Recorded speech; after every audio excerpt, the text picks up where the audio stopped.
Welcome to MTC's 4-part series on smart parking. This is part 1, Introduction to Parking. For cities, parking is destiny, and it's something that all people who work or live or play in cities care about.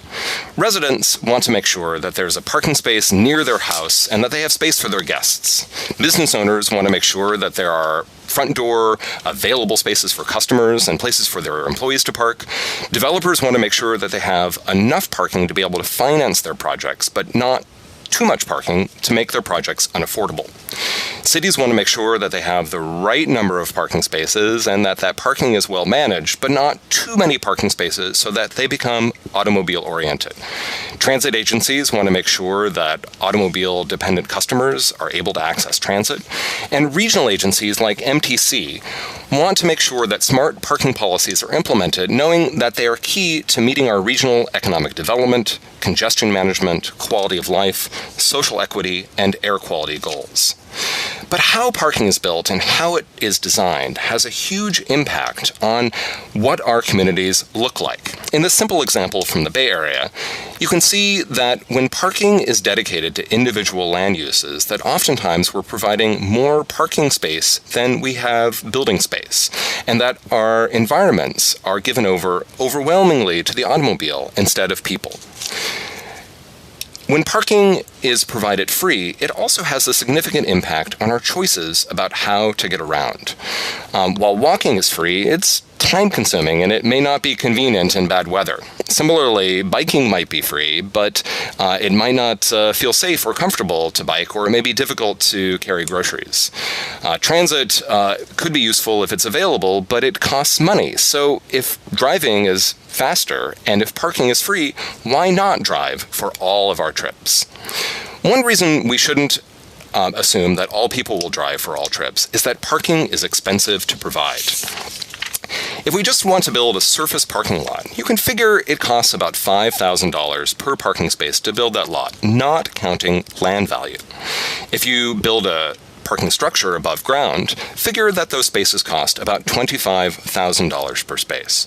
Below grade, it's even more expensive at about $35,000 per parking space. And yet, most of us still believe that somewhere in the Bill of Rights or in Leviticus, we're guaranteed both abundant parking and, most importantly, free parking. And yet we're finding here in the Bay Area that our communities and our attitudes are changing, not entirely, but shifting. One way that they're shifting is that our region is getting older.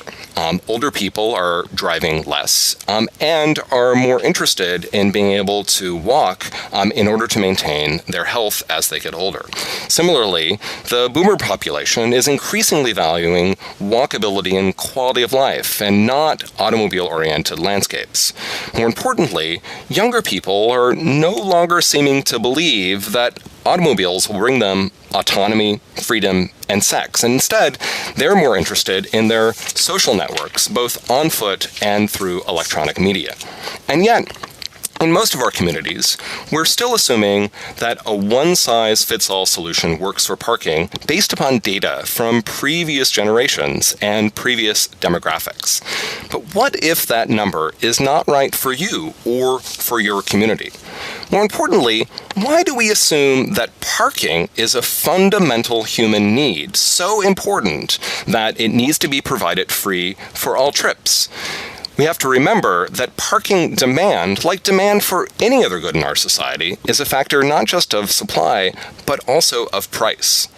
Why in our society, where we use the free market in order to balance supply and demand for goods like food, clothing, and housing for people, do we still use a Soviet communist method for providing parking for every use?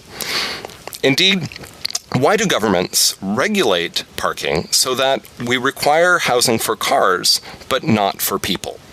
Indeed, as our communities are changing, we need to rethink parking requirements in order to provide more choice for changing lifestyles, changing priorities, recognizing that a one-size-fits-all solution doesn't work for all of our communities.